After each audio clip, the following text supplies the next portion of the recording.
আল্লাহ যাকে মাফ করতে চাইবেন তাকে একটা পর্দার আড়ালে নিয়ে যাবেন, জিজ্ঞেস করবেন, এই বান্দা এইসব কাজ করছো।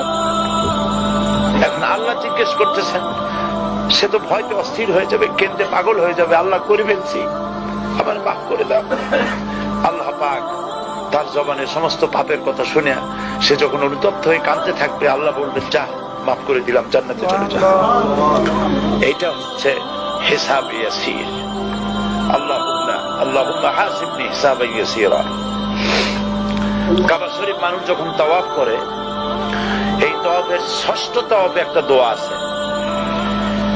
এই দোয়া আমি যখনই পড়ি আমি চোখের পানি রাখতে পারি না। ষষ্ঠ চক্কর একটি দোয়া আছে। দোয়াটা হচ্ছে, আল্লাহুম্মা ইন্না আলাইয়া হুকুকান কাসীরান ফীমা বাইনি ওয়া বাইনাক